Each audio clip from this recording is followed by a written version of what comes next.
Good morning to all of you. કેમ છો બાળકો? બધા મજામાં ને? આપણું 15મી યુનિટ પાઠ શરૂ હતું. 15મા યુનિટનું નામ છે કેટલીક કુદરતી ઘટનાઓ. ઓલરેડી બે લેક્ચર આપણે જોઈ ગયા. અલગ અલગ ટોપિકો વિશે આપણે અલગ અલગ માહિતીઓ પ્રાપ્ત કરી. પ્રસ્તાવના જોઈ હતી. વીજળી એટલે શું તેના વિશે માહિતી પ્રાપ્ત કરી હતી. ઘસવાથી વીજભારની ઉત્પત્તિ થાય છે તેના વિશે માહિતી પ્રાપ્ત કરી હતી. અને લાસ્ટ મુદ્દો આપણે જોયો હતો કે વીજભારના પ્રકાર અને તેની આંતરક્રિયાઓ. અલગ અલગ માહિતીઓ પ્રાપ્ત કરી હતી 2 થી 3 લેક્ચર અંદર. આપણે ગયા લેક્ચર અંદર આપણે જે માહિતીઓ પ્રાપ્ત કરી તેને થોડી રિવાઇઝ કરી અને ત્યારબાદ આપણે આપણા ટોપિકની અંદર આગળ વધીએ.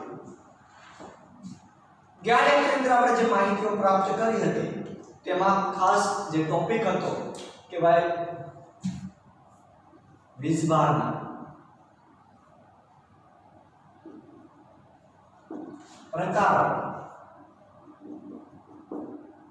અને આંતરક્રિયા.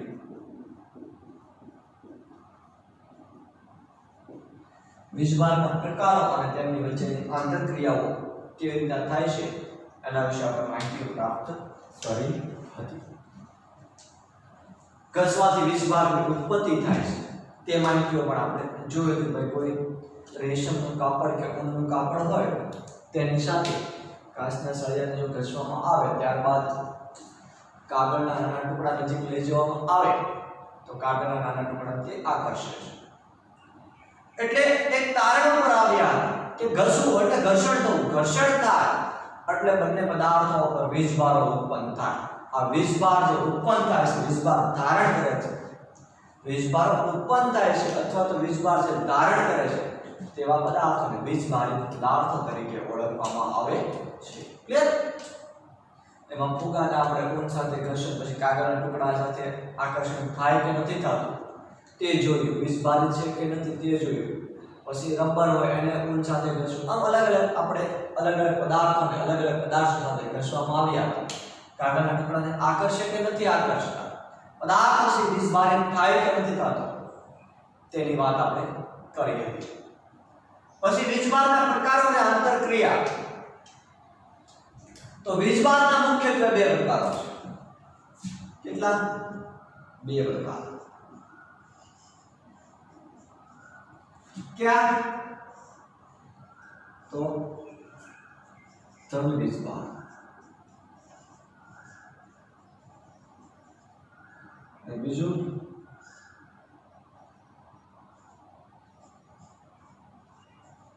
ઋણ વીજભાર.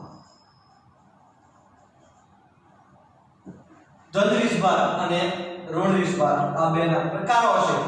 જો ધન વીજભાર અને ધન વીજભાર બંને એકબીજાની નજીક લાવવામાં આવે તો શું થાય?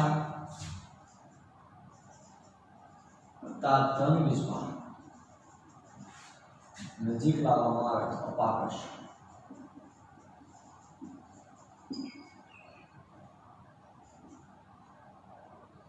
ઋણ વીજભાર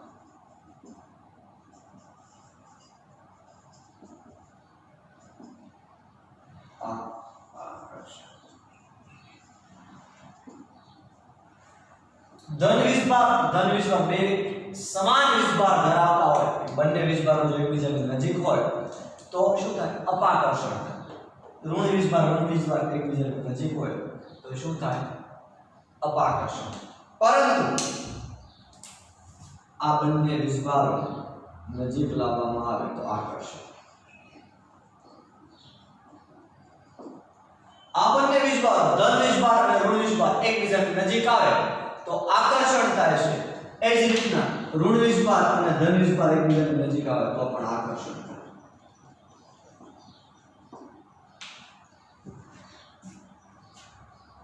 સમજાય વાત?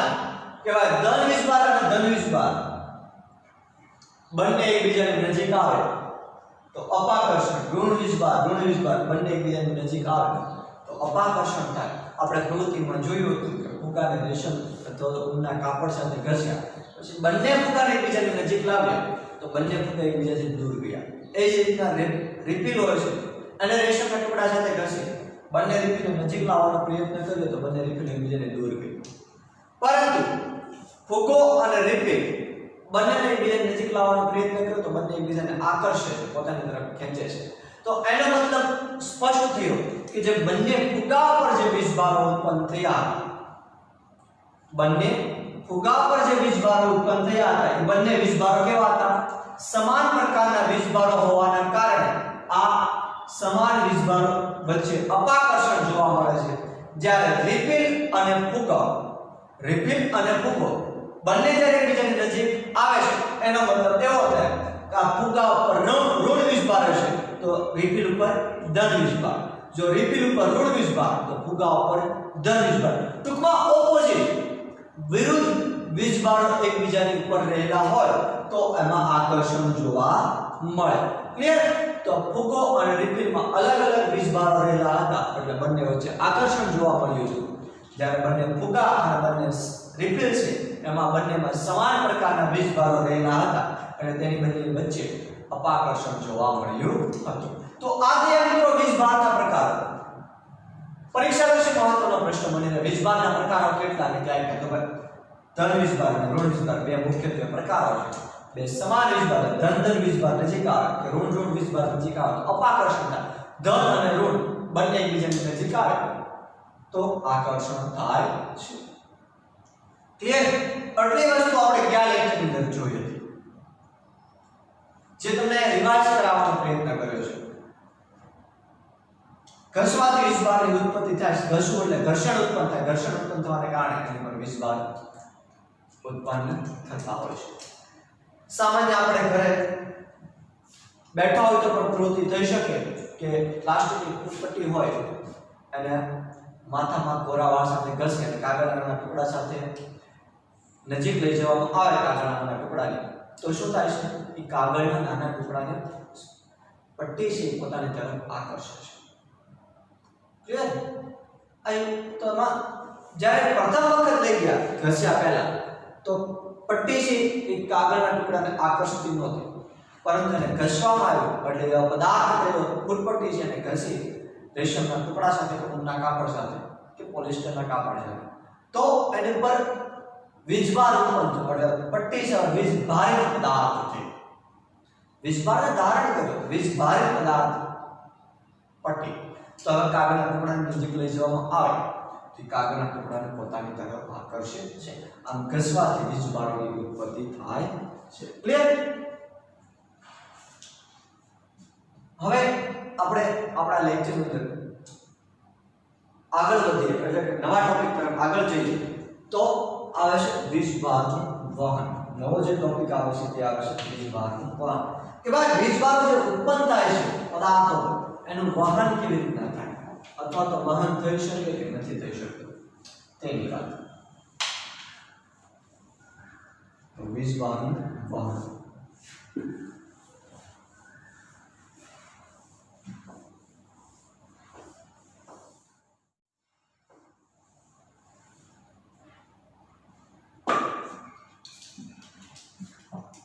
નવો ટોપિક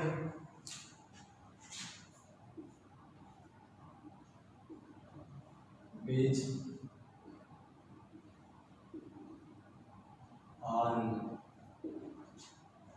વહન.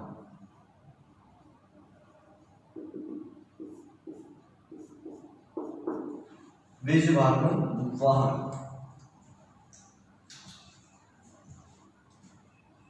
શરૂઆતમાં પ્રવૃત્તિ છે કે પ્રવૃત્તિ ઇલેક્ટ્રોસ્કોપની છે. ઇલેક્ટ્રોસ્કોપ સાદું ઇલેક્ટ્રોસ્કોપ કેવી રીતના બનાવાય તેની છે. વીજભારનું વહન થાય કે નથી થતું એ કયા યંત્રની મદદથી આપણે જાણી શકીએ? તો ઇલેક્ટ્રોસ્કોપ નામનું જે યંત્ર છે સાધન છે એ ઇલેક્ટ્રોસ્કોપની મદદથી આપણે જાણી શકીએ છીએ કે પદાર્થની અંદર વીજભારનું વહન થાય છે કે નથી થતું. તો વીજભારનું વહન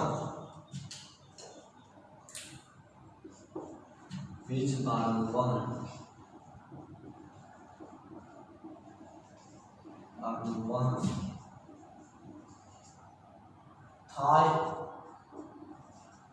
કે નથી થતું તે ઇલેક્ટ્રોસ્કોપ નામના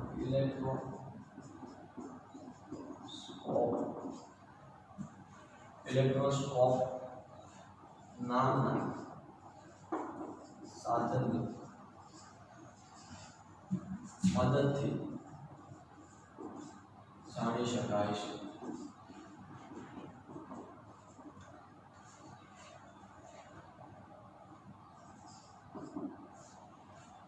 कोई पदार्थ होय एमा वीजभारનું વહન થાય છે કે નથી થતું તે કયા સાધનની મદદથી જાણી શકાય તો ઇલેક્ટ્રોસ્કોપ નામનું જે સાધન એટલે યંત્ર છે આ યંત્રની મદદથી આપણે જાણી શકીએ કોઈ પદાર્થનું વીજભારનું વહન થાય છે કે નથી થતું। ઇલેક્ટ્રોસ્કોપનો ઉપયોગ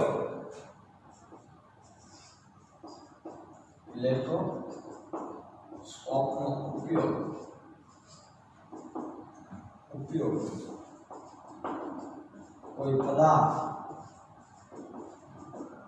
वीजभारित છે કે નથી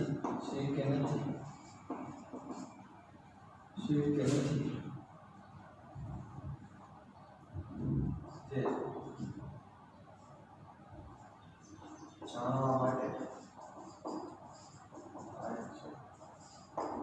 હવે વીજભારનું વહન કોણ કરે જે પદાર્થો વીજભારિત હોય જે પદાર્થો પર વીજભાર છે જ નહીં અથવા તો જે પદાર્થમાંથી વીજભાર પસાર થઈ શકે એમ નથી તેવા પદાર્થો વીજભારનું વહન કરી શકતા નથી। સમજાયું? વીજભારનું વહન કોણ કરે? વીજભારનું વહન સામાન્ય રીતે કોણ કરી શકે? જે વિદ્યુત પ્રવાહ પસાર કરી શકતો એ જ પદાર્થ વીજભારનું વહન કરી શકે। મુખ્યત્વે ધાતુથી વીજભારનું વહન કરી શકે। સમજાયું? ધાતુથી વીજભારનું વહન કરી શકે છે એક છેડેથી બીજા છેડા સુધી લઈ જઈ શકે છે પરંતુ બીજો કોઈ પદાર્થ જેમાં વીજ પ્રવાહ પસાર થાય એ બધા વીજભારનું વહન કરી શકે બીજા પદાર્થોમાં શક્યતા નહીં હોય છે। ક્લિયર? ઇલેક્ટ્રોસ્કોપ નામનું જે યંત્ર છે આ ઇલેક્ટ્રોસ્કોપ નામનું જે યંત્ર છે એની મદદથી કોઈ પદાર્થ વીજભારિત છે કે નથી તે જાણી શકાય છે અને પદાર્થ વીજભારનું વહન થાય કે નથી થતું તે પણ આ ઇલેક્ટ્રોસ્કોપ નામના યંત્ર વડે જાણી શકાય છે। તો આ ઇલેક્ટ્રોસ્કોપ બને કેવી અથવા તો ઇલેક્ટ્રોસ્કોપ કાર્ય કઈ રીતના કરે કેવી રીતે બનાવવાનો છે સાદી રચના અને કાર્ય જોઈએ કોઈ પદ્ધતિ આવે છે શરૂઆતમાં તે પદ્ધતિ એટલે કોઈ પ્રવૃત્તિ આવે છે ઇલેક્ટ્રોસ્કોપની બનાવટ અને કેવી રીતના કાર્ય કરે છે એની વાત।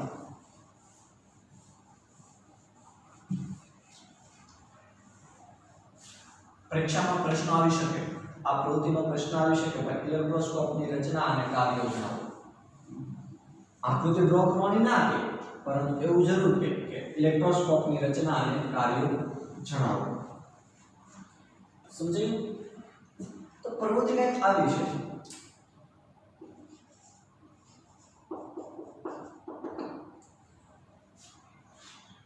રચના અને કાર્ય અથવા તેનો હેતુ જોવા જઈએ તો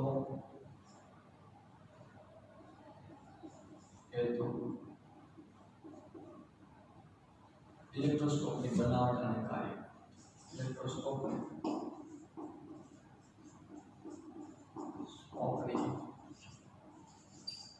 બનાવટ કાર્ય ઇલેક્ટ્રોસ્કોપની બનાવટ અને કાર્ય તો શું કરવાનું છે સૌપ્રથમ પદ્ધતિ આવી આવે કે એક ખાલી બોટલ લેવાની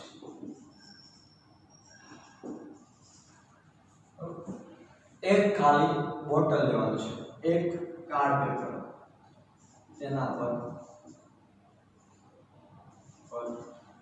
કાર્ડ પેપર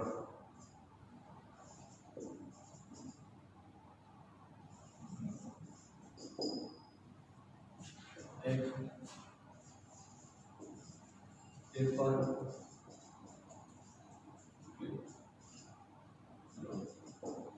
છે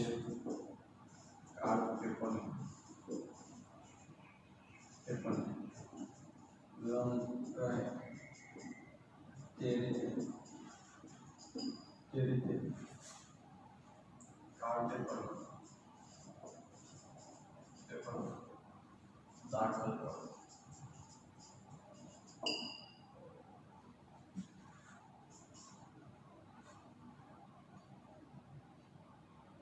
એલ્યુમિનિયમ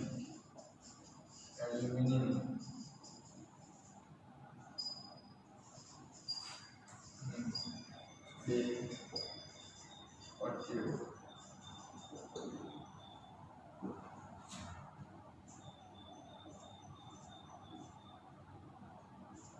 તેને પેપર ક્લિપ કરો.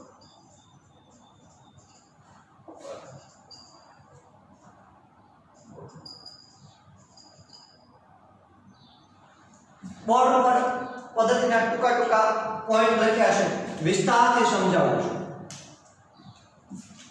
એક ખાલી બોટલ લેવાની છે, સમજાયું? એક ખાલી બોટલ લેવાની છે. આ બોટલ, હવે આ ખાલી બોટલ લઈ લીધા બાદ આપણે કાર્ડ પેપર આવે. કાર્ડ પેપર સામાન્ય રીતે પ્રોજેક્ટ પેપર ને એવું કહીએ છીએ, એવું પ્રોજેક્ટ પેપર લેવાનું છે. કેટલું? બોટલના ભાગથી થોડું મોટું હોય એવું. સમજાયું?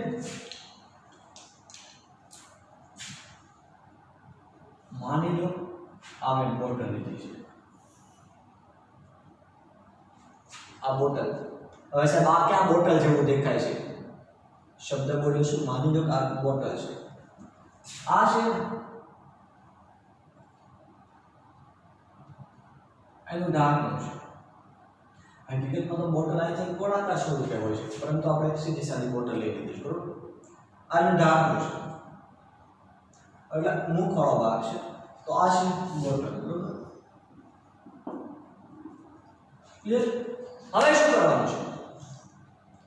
આની ઉપર આ બોટલ છે, ખાલી બોટલ, એની ઉપર કાર્ડ પેપર આવે. કાર્ડ પેપર તો જોયા છે ને, સામાન્ય રીતે એક પૂઠું, બરોબર? એક પૂઠું છે અને ઢાંકી દેવાનું છે. એની ઉપર આ બોટલ છે, આ પૂઠા ઉપર ઢાંકી દેલા પૂઠું આવી જવાનું છે. હવે આ પૂઠાને આપણે માની લઈએ ઢાંકી દીધું છે.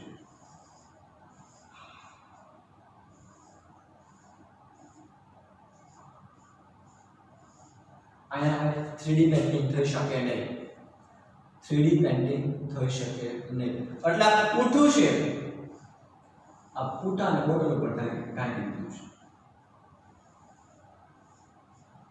ક્લિયર? આવું છે કાર્ડ.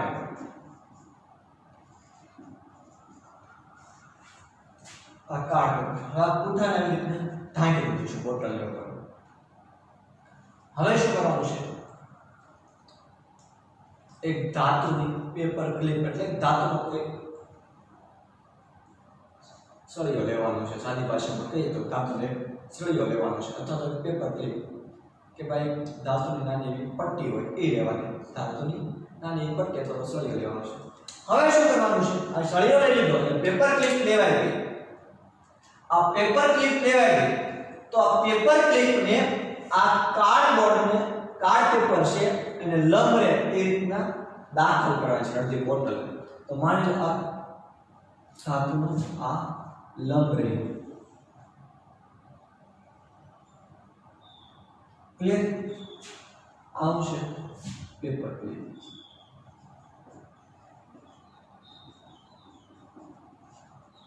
પેપર ક્લિપ, બરોબર? એ ધાતુની છે. આ પેપર ક્લિપ છે ને, છે ધાતુની બનેલી છે. કોઈ પણ ધાતુ પદાર્થ હોય છે, જે લોખંડ હોય, તાંબુ હોય, કોઈ પણ, બરોબર? તો આ પેપર ક્લિપ લઈ લીધી. પેપર ક્લિપ કઈ રીતે રાખવાની છે કે આ કાર્ડ પેપરને લંબ રહે એ રીતના એક છિદ્ર પાડી અને એને ગોઠવવાની છે. માની લો બોટલ છે, આ બોટલ પર મેં રીતે કાર્ડ પેપર રાખ્યું છે. હવે મારે આ ક્લિપ દાખલ કરી તો એક છિદ્ર પાડવું પડે ને, હોલ.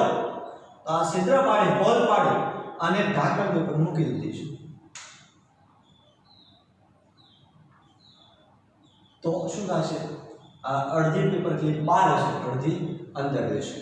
વાત સમજાય છે? હાલો, આ બોટલ છે, બોટલ ઉપર મેં કાર્ડ પેપર મૂક્યું છે. હવે કાર્ડ પેપર ની અંદર એક પેપર ક્લિપ નાખવાની છે, એટલે આ કાર્ડ પેપર છે.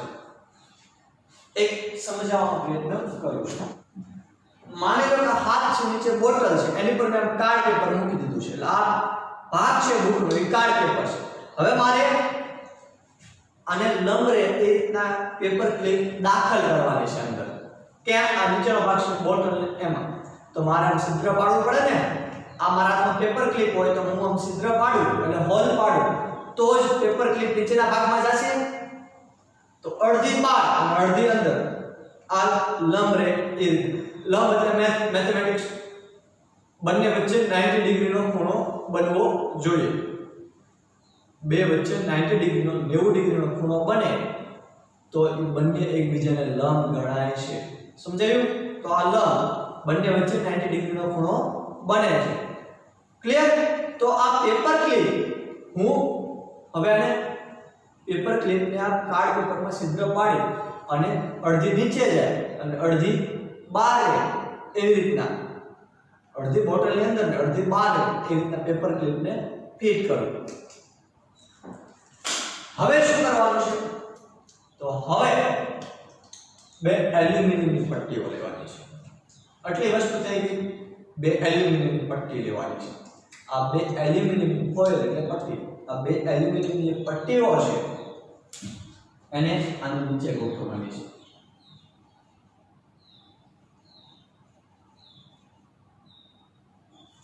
એલ્યુમિનિયમની પટ્ટી. એલ્યુમિનિયમ પટ્ટી. આ બે છે એલ્યુમિનિયમની પટ્ટી છે. બરાબર? બે પટ્ટીઓ છે. ત્રિકોણાકાર કોઈ ભાગ નથી, ડિઝાઇન નથી, બે પટ્ટીઓ ગોઠવી છે. આટલી વસ્તુ કમ્પ્લીટ થઈ ગઈ. હવે શું કરવાનું છે? એક વીજ ભારિત રિફિલ લેવાની છે. શું કરવાનું છે? વીજ ભારિત રિફિલ લેવાની છે. વીજ ભારિત રિફિલ કેવી રીતે થાય? એને કોઈ પદાર્થ સાથે ઘસવામાં આવે, કોઈ રેશમનું કાપડ અથવા તો ઊનના કાપડ સાથે ઘસવામાં આવે એટલે આ રિફિલ છે વીજ ભારિત. આપણે આગળ પ્રવૃત્તિઓ જોઈ ગયા. ક્લિયર? તો હવે વીજ ભારિત રિફિલ લેવાની છે.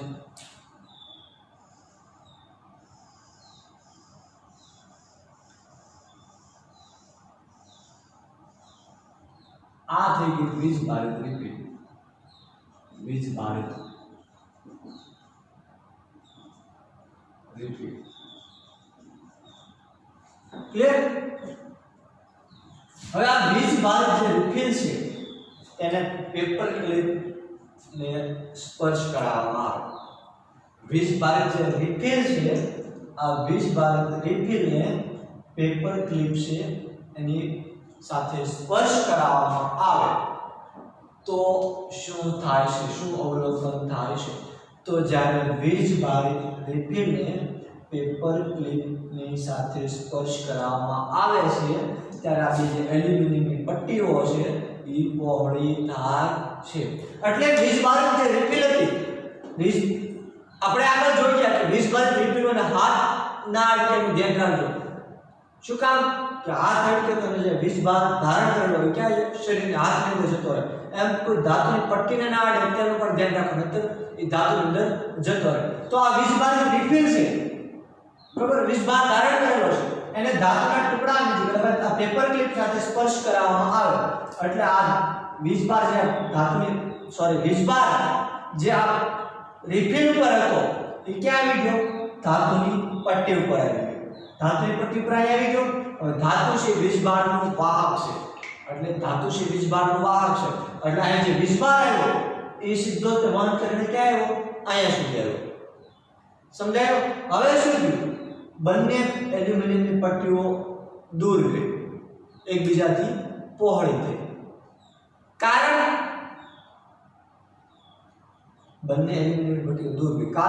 કારણ કે આની પરથી જે વીજભાર રહેલો હતો ધાતુની રિફિલની પટ્ટી પર જે વીજભાર રહેલો હતો એ વીજભાર છે એ નીચે આવ્યો, પરંતુ વીજભાર સમાન હોય એટલે આ બંને ધાતુની પટ્ટી ઉપર ધન વીજભાર હોય તો ધન વીજભાર, તો શું થયું? અપાકર્ષણ થયું.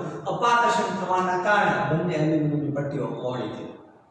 સમજાયું? આ ધાતુની રિફિલને કોઈ ટુકડા સાથે ઘસો એટલે કા ધન વીજભાર ધારણ કરે કા ઋણ વીજભાર કરે. એક જ રિફિલ બંને વીજભારો ધારણ કરી શકવાની નથી. ક્લિયર થઈ ગયું?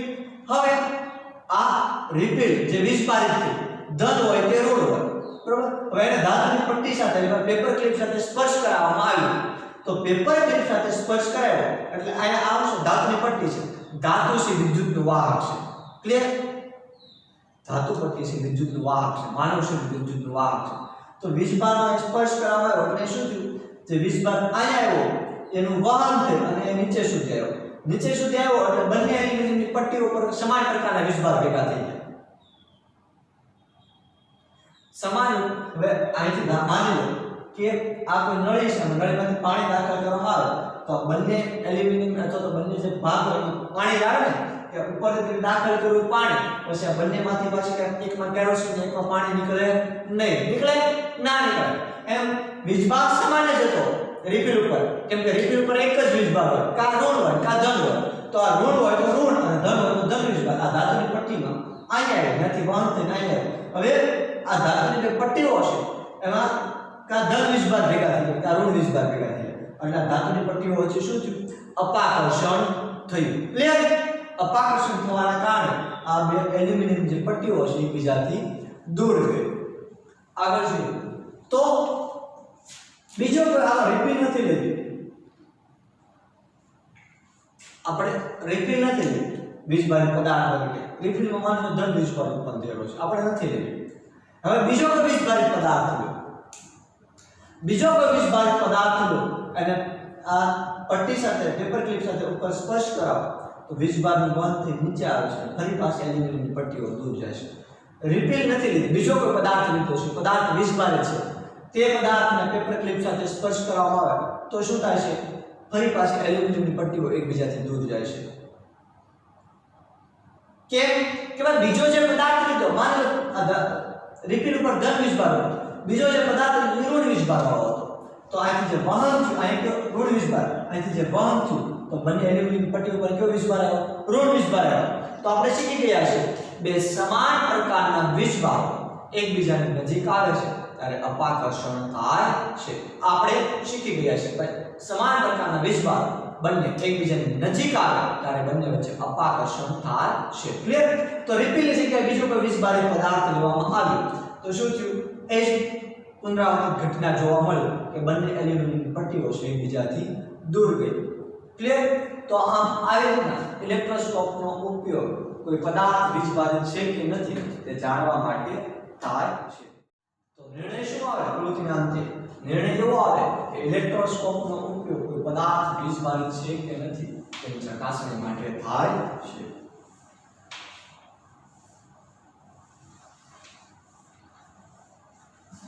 સમજાઈ વાત?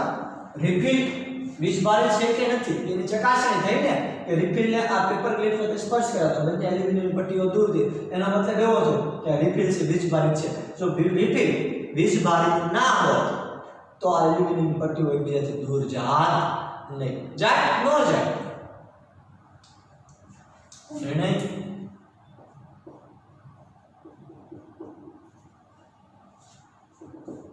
ઇલેક્ટ્રોસ્કોપનો ઉપયોગ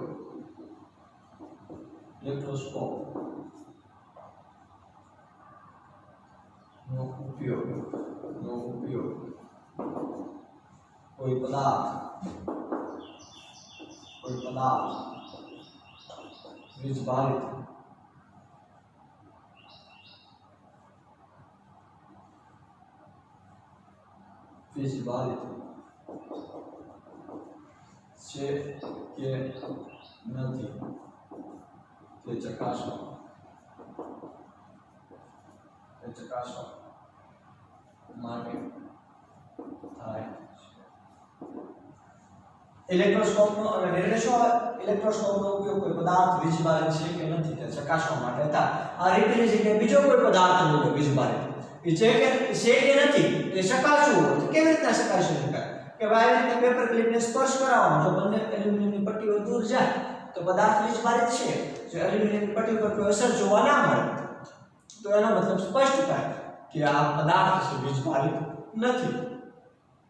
કારણ કે આ કોઈ પદાર્થ વીજભારિત હોય અને ધાતુ સાથે સ્પર્શ કરવામાં હોય, આ જે વીજભારિત પદાર્થ હોય એ ડિસ્ચાર્જ થાય અને અહીંયા આપી દે ટૂંકમાં ધાતુ, પરંતુ ધાતુ છે વિદ્યુતની વાહક છે, એટલે વીજભારનું વહન કરી શકે છે. પરંતુ જો એ સમાન પ્રકારનો વીજભાર ઉત્પન્ન જોવા મળે છે, ઉત્પન્ન થતો જોવા મળે છે, તો એલ્યુમિનિયમની પટ્ટીઓ દૂર જાય છે. પરંતુ એલ્યુમિનિયમની પટ્ટીઓ દૂર ના જાય એનો મતલબ એવો થાય કે આ જે છે એ પદાર્થ છે એ વીજભારિત નથી. આમ ઇલેક્ટ્રોસ્કોપ આ સાદી રચના છે કે જેનો ઉપયોગ કોઈ પદાર્થ વીજભારિત છે કે નથી તેની જાણકારી મેળવવા માટે થતો હોય છે. ક્લિયર? તો આગળ શું? તો આપણે જાણીએ કે કોઈ વીજભારિત પદાર્થ હોય એને ધાતુની પટ્ટી ટૂંકમાં ધાતુ સાથે સ્પર્શ કરાવી અને ધાતુની મારફતે બીજા પદાર્થ સુધી એને પહોંચાડી શકાય છે, અથવા સુવાહક બને છે, અથવા તેનું વહન કરી શકાય છે. આ વીજભારિત પદાર્થ છે ધાતુ સાથે સ્પર્શ કરાવ્યો, ધાતુ સુવાહક છે એટલે એ વહન પામે, તો ધાતુના બીજો પદાર્થ કયો હતો? એલ્યુમિનિયમની પટ્ટી, તેને સુધી એને પહોંચાડી શકાય છે વીજભારને. ક્લિયર? તો આજે આપણે જાણ્યું કે વીજભારિત પદાર્થ પરથી ધાતુના સુવાહક મારફતે બીજા પદાર્થ સુધી વીજભારનું વહન કરી શકાય છે. બીજા પદાર્થ સુધી આપણે આ એક વીજભારિત પદાર્થ હતો ત્યાંથી ધાતુની મદદ લીધી, ધાતુની મદદથી આપણે બીજા પદાર્થ સુધી એટલે એલ્યુમિનિયમની પટ્ટી સુધી આપણે વીજભારનું વહન કરી શક્યા છીએ. સિમ્પલ વાત છે, તમે જોઈ શકો છો પહેલો પદાર્થ વીજભારિત કોણ હતો? આ રિપેલ. રિપેલને કોની સાથે સ્પર્શ કરાવી? ધાતુ સાથે. તો ધાતુની મદદથી, ધાતુ શું આ છે? ધાતુની મદદથી આ એલ્યુમિનિયમની પટ્ટી છે ત્યાં સુધી આપણે વીજભારનું વહન કરી શક્યા છીએ. બરોબર? તો હવે એલ્યુમિનિયમની પટ્ટીઓ એકબીજાથી ઘણી દૂર રહેલી છે. હવે આ જે ધાતુની પેપર ક્લિપ છે એની પર તમે હાથ વડે સ્પર્શ કરો અને હવે અવલોકન કરો કે આ પટ્ટીઓમાં શું જોવા મળે છે. તો જ્યારે પેપર ક્લિપને આપણા હાથ વડે આમ સ્પર્શ કરીએ છીએ ત્યારે આ ધાતુની પટ્ટીઓ છે ફરી પાછી એકબીજાની નજીક આવી જાય છે. આવું વારંવાર પુનરાવર્તન કરવામાં આવે કે ભાઈ રિફિલ વડે ધાતુને સ્પર્શ કરવાને એલ્યુમિનિયમ પટ્ટી દૂર થાય, ફરી પાછું આંગળી વડે સ્પર્શ કરાવો, હાથ વડે સ્પર્શ કરો તો આ ધાતુની પટ્ટીઓ ફરી પાછી નજીક આવી જાય છે.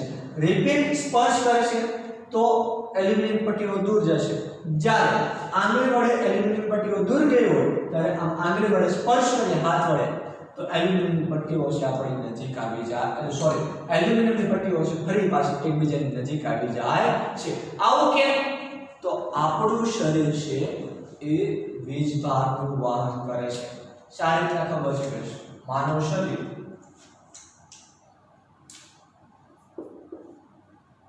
માનવ શરીરમાંથી માનવ શરીર વિદ્યુતનું વાહક છે, વિદ્યુતનું વાહક છે. માનવ શરીર છે વિદ્યુતનું વાહક છે એ આપણે જાણીએ છીએ. કઈ રીતના ખ્યાલ આવે તો તમને ખબર છે જ્યારે તમને કરંટ લાગ્યો ત્યારે સીધા આપણે એને સ્પર્શ કરી શકતા નથી, અને જો આ મૂર્ખામી કરીએ કોઈ વ્યક્તિને કરંટ લાગ્યો છે, કરંટ એટલે ખબર ને ઇલેક્ટ્રિક પ્રવાહ પસાર થતો હોય અને કાંઈ આકસ્મિક ઘટનાને કારણે ઘણો કરંટ લાગતો હોય છે. હવે કોઈ માનવ બોડી અથવા તો કોઈ વ્યક્તિ જ્યારે કરંટ લાગે સીધા જ તેને સ્પર્શ કરવાનો પ્રયત્ન કરો તો તમને પણ કરંટ લાગે છે, તમે પણ એ માનવ સાથે ત્યાં જકડાઈ જાઓ છો. સમજાય? કારણ કે માનવની બોડીમાંથી વિદ્યુત પ્રવાહ પસાર થતો આપણે આપણા હાથ વડે સ્પર્શ કરીએ એટલે આપણો હાથ પણ એટલે આપણા શરીરનો ભાગ જ છે, તો આપણું શરીર પણ વિદ્યુતનો વાહક છે, આપણો હાથ પણ ત્યાં છોટી રહ્યા છે, આપણા આખા બોડીમાંથી વિદ્યુત પ્રવાહ પસાર થવા લાગતો હોય છે.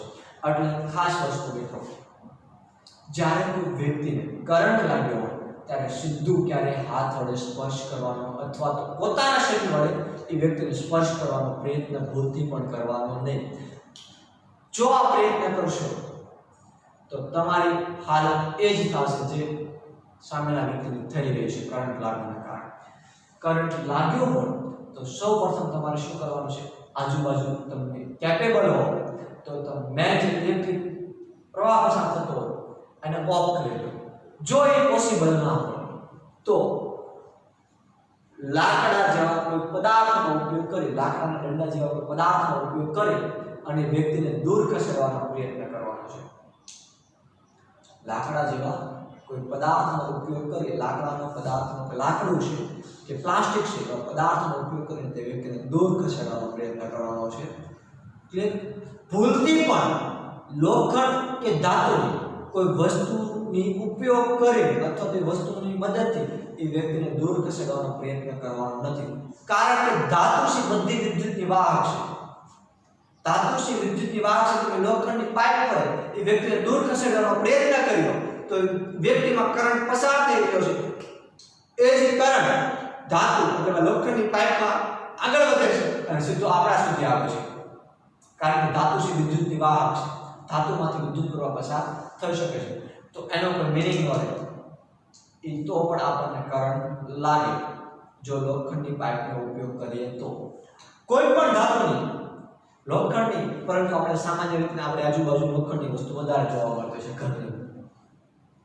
તો લોખંડના પાઇપનો ઉપયોગ કરવા નથી જો કોઈ વ્યક્તિને કરંટ લાગ્યો અને તમે સામે હો તો એને સ્પર્શ કરવાનો પ્રયત્ન નથી કરવાનો માત્ર લાકડા જેવી વિદ્યુતની અવાહક વસ્તુઓ હોય લાકડું કે પ્લાસ્ટિક આ કોઈ વિદ્યુતની અવાહક વસ્તુઓ હોય તેની મદદથી એને દૂર ખસેડવાનો પ્રયત્ન કરવાનો છે ભૂલથી પણ તમારું શરીર એને સ્પર્શ ના કરી લે એનો ખાસ ધ્યાન રાખવાનું છે ક્લિયર તો આ પેપર ક્લિપ પડે થોડી પાસે આપણે આ એલ્યુમિનિયમ પટ્ટીઓ દૂર ગઈ છે અને આંગળી સ્પર્શ કરીએ એટલે જે દૂર ગયેલી છે આ પેપર ક્લિપ જે અસમાન પ્રકારના વિસ્ભારો હતા એ શું થયું આપણા હાથની અંદર પ્રવેશી ગયા અને આપણા હાથની અંદરથી આપણા શરીર મારફતે પૃથ્વીની અંદર ઉતરી ગયા ક્લિયર તો આપણું શરીર છે વિદ્યુતનું કેવું છે વાહક છે એટલે હવે આ પટ્ટીઓ પર શું થયું છે વિસ્ભાર રહ્યો નથી એટલે આ પટ્ટીઓ છે ફરી પાછી પોતાની મૂળ સ્થિતિમાં આવી જાય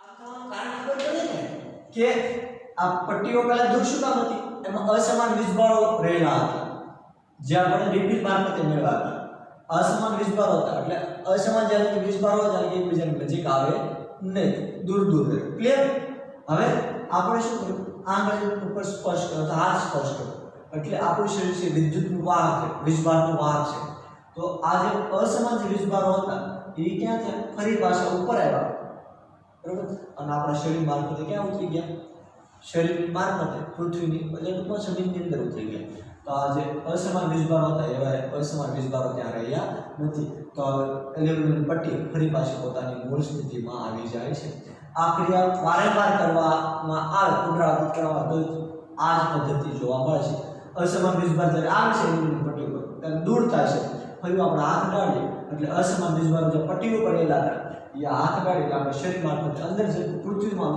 ધકેલાય જાય એટલે જમીન અંદર ઉતરી જાય છે અને એલ્યુમિનિયમ પટ્ટીઓ ફરી પાછી પોતાની મૂળ સ્થિતિમાં આવી જાય છે ક્લિયર કેમ આવું થયું કારણ કે આપણું શરીર છે વિદ્યુતનું છે વાહક છે આપણું શરીર છે વિસ્ભારનું વહન કરે છે એટલે જે પટ્ટીઓ ચાર્જેબલ હતી એ ડિસ્ચાર્જ થઈ ગઈ જે પટ્ટીઓ ચાર્જેબલ હતી એ શું થયું ડિસ્ચાર્જ થઈ એટલે ફરી પાછી પોતાની મૂળ સ્થિતિમાં આવી ગઈ વિદ્યુત વિભારની વ્યાખ્યા વિદ્યુત વિભારની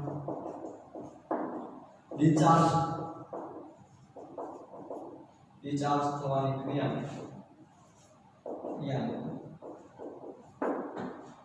વિદ્યુત વિભારિત કહે છે ડિસ્ચાર્જ થવાની ક્રિયાને વિદ્યુત વિભારિત કહે છે ડિસ્ચાર્જ એટલે એલ્યુમિનિયમની પટ્ટીને આપણે હાથ વડે સ્પર્શ કર્યો તો આપણા હાથ વડે સ્પર્શ કરેલા વિસ્ભારો છે આપણા શરીર મારફતે પૃથ્વીની અંદર ઉતરી ગયા અને ફોઇલની પટ્ટીઓ છે ફરી પાછી પોતાની મૂળ સ્થિતિમાં આવી ગઈ એટલે ફોઇલની પટ્ટીઓ વિસ્ભારો ઉમાડ્યા આ ડિસ્ચાર્જ થવાની જે ક્રિયા છે તેને વિદ્યુત વિભારિત કહે છે ક્લિયર બીજી વ્યાખ્યા છે આઈએમપી અર્થિંગ એટલે શું આપણે અવારનવાર અર્થિંગો લગાવતા હોઈએ છીએ શા માટે તમે સાંભળ્યું છે ભાઈ અર્થિંગ લગાવે છે ઘરની અંદર હોય છે મોટી ફેક્ટરીઓ હોય છે જ્યાં ઇલેક્ટ્રિક પ્રવાહો સાથે જ્યાં કામ કરવાનું થાય ત્યાં આવા અર્થિંગો લગાડવામાં આવતા હોય છે ક્લિયર તો અર્થિંગ એટલે શું એની વ્યાખ્યા જોવામાં આવે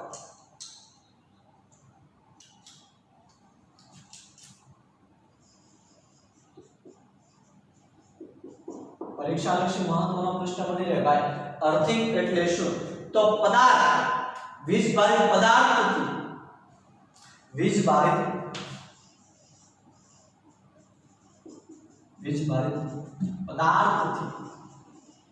પદાર્થથી પૃથ્વીમાં વીજભારના વાહનની ક્રિયાને અર્થિંગ કહે છે.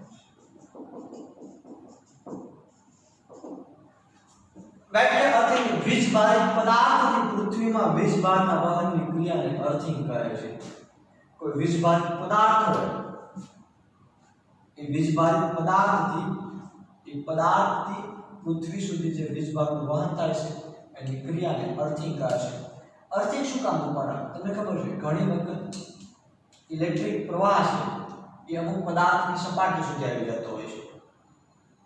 કોઈ ખામીઓના કારણે ઇલેક્ટ્રિક પ્રવાહ એ પદાર્થની સપાટી સુધી આવી જતો હોય છે અને સપાટી હોય છે મેજોરિટી તમને ખબર છે વિદ્યુતની વાહકથી બનેલું છે. મેજોરિટી મોટા યંત્રો હોય આપણે સામાન્ય રીતે ઘરઘંટી જે દળવાની આવે છે ઘરે એમાં પણ અર્થિંગ લગાવે છે. શું કામ કે ઘરઘંટીમાં ઘણી વખત કોઈ ખામીઓ ઉત્પન્ન થવાના કારણે વિદ્યુત પ્રવાહ છે એ ઘરઘંટીની ઉપરની જે સપાટી છે આખી લોખંડની કેમ બનેલી હોય છે ત્યાં સુધી આવી જતો હોય છે. હવે ત્યાં આપણે ઉપરની સપાટીને સ્પર્શ તો કરવાના છે એટલે આપણી સપાટીને સ્પર્શ કરવાથી આપણને કરંટ લાગવાની ભય રહે એવું ના થાય એટલા માટે જે વધારાનો જે વીજ પ્રવાહ છે કદાચ તે સપાટી સુધી આવી ગયો હોય તેને પૃથ્વીની અંદર દાખલ કરવાની જે ક્રિયા છે એને અર્થિંગ કહે છે. સમજાય કે શું કરે? સપાટી સાથે કેવું જોડાણ જેવું હોય છે. એનું જોડાણ સીધું જમીનની અંદર. હવે જમીનની અંદર ઓછું થાય છે. હવે અર્થિંગની વ્યવસ્થા અલગથી કરવામાં આવે છે. તો આ જમીનની અંદર સીધું જોડાણ થાય એટલે જે સપાટી પર જે પ્રવાહ આવ્યો હોય ઘરઘંટીમાં સપાટી સુધી જે પ્રવાહ આવ્યો હોય એ સપાટીમાંથી પ્રવાહ વિદ્યુતનું વહન કરી અને તાર અર્થિંગ સાથે અર્થિંગનો તાર હોય છે સામાન્ય રીતે વાયર છે એ તાર છે એ સીધો જ તે જમીનની અંદર દાટવામાં આવ્યો છે એટલે સીધો જ જમીનની અંદર ઉતરી જાય છે અને આપણને રક્ષણ આપે છે કે ભાઈ સપાટી ઉપર કોઈ કરંટ આવ્યો હોય તો આપણને કરંટ લાગતો કોઈ ઇલેક્ટ્રિક પ્રવાહ આવ્યો તો આપણે કરંટ લાગતો નથી. કારણ કે જે જોડેલું જે અર્થિંગ છે તેની મારફતે પ્રવાહ છે સીધો જમીનની અંદર ઉતરી ગયો. તો અર્થિંગ વીજભારિત પદાર્થથી પૃથ્વીમાં વીજભારના વહનની ક્રિયાને અર્થિંગ કહે છે. પછી જેવા અર્થિંગો મૂકવામાં આવતા હોય છે જેથી કરીને બધા ઇલેક્ટ્રિક પ્રવાહ કદાચ સપાટી સુધી આવી જાય તો આપણને રક્ષણ મળે. તો આ અર્થિંગની વાત ક્લિયર. તમને ખબર છે મોટી જે ઇમારતો હોય છે એની પર આવા અર્થિંગો ગોઠવવામાં આવતા હોય છે કે વિદ્યુત પ્રવાહના કોઈ પણ પ્રકારના લીકેજને કારણે ઇલેક્ટ્રિક શોકથી આપણે બચવા માટે ઇમારત પર અર્થિંગ લગાડવામાં આવે છે.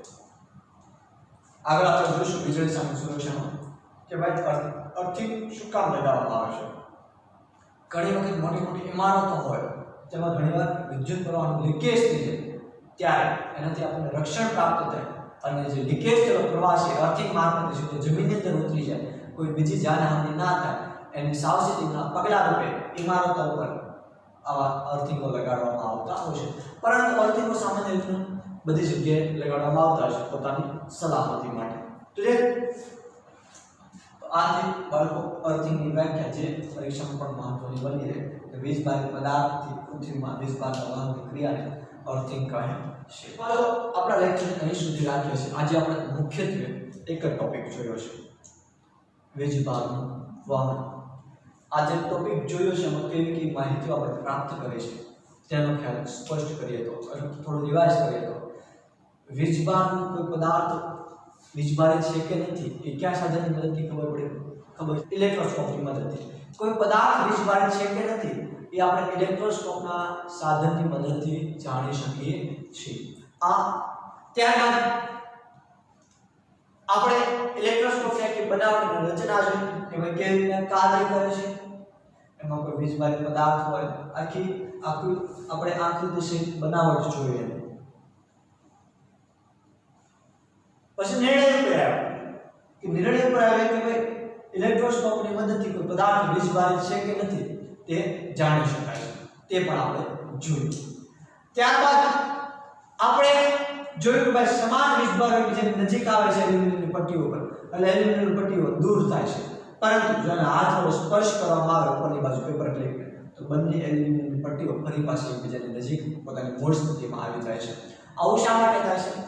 તો જ્યારે હાથ વડે સ્પર્શ કરે ત્યારે આપણું માનવ શરીર છે વિદ્યુતનું વાહક છે, આપણા માનવ શરીરમાંથી વીજ પ્રવાહ પસાર થઈ શકે છે, એટલે આ ઉપર જે સમાન વીજભારો રહેલા હતા અને હાથ વડે સ્પર્શ કર્યો એટલે આ વીજભારો સીધા આપણા માનવ શરીર મારફતે પૃથ્વીની અંદર ઉતરી ગયા, એટલે આ બંને એલ્યુમિનિયમની પટ્ટીઓ છે ડિસ્ચાર્જ થઈ, જેને વિદ્યુત વિભાજન તરીકે ઓળખવામાં આવે છે, એટલે વિદ્યુત ભાર ગુમાવે છે।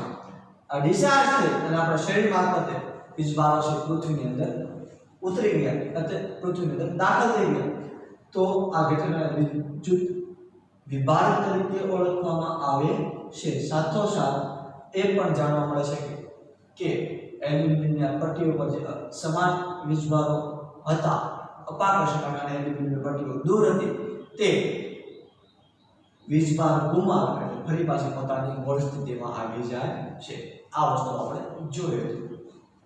અર્થિંગની વ્યાખ્યા જોઈ જાય તો વીજભારી પદાર્થથી પૃથ્વી સુધી વીજભારનું વહન થવાની ક્રિયાને અર્થિંગ તરીકે ઓળખવામાં આવે છે। હવે અલગ અલગ માહિતીઓ આપણે પ્રાપ્ત કરી હતી। ત્યારબાદ આપણે એક મહત્વની ડિસ્કસ એ પણ કરી હતી કે જ્યારે કરંટ લાગે ત્યારે સીધા આપણા શરીર વડે સામેના વ્યક્તિ કરંટ લાગ્યો અને સ્પર્શ કરવાનો નથી। શું કામ નથી કરવાનો તે પણ સમજાવ્યું હતું। આપણું શરીર વિદ્યુતનું વાહક છે, કોઈ ધાતુ વડે પણ એને સ્પર્શ નથી કરવાનો, તમારે બચાવવાનો પ્રયત્ન કરવાનો છે, પરંતુ કેવા પદાર્થની મદદથી? એક તમારી સેફટી સાથે અને તમને કરંટ ના લાગે એવો કોઈ પદાર્થનો ઉપયોગ કરો, એટલે ભાઈ વિદ્યુતના અવાહક હોય એવા પદાર્થ, લાકડું છે કે પ્લાસ્ટિક છે, આ બધા પદાર્થનો ઉપયોગ કરી અને એને બચાવવાનો પ્રયત્ન કરવાનો છે। ક્લિયર? એ મહત્વની ડિસ્કસ આપણે કરી હતી। તો આ બધા જે આપણો ટોપિક છે એમાંથી કેવા પ્રશ્નો આવી શકે તેની વાત। ઇલેક્ટ્રોસ્કોપ એટલે શું?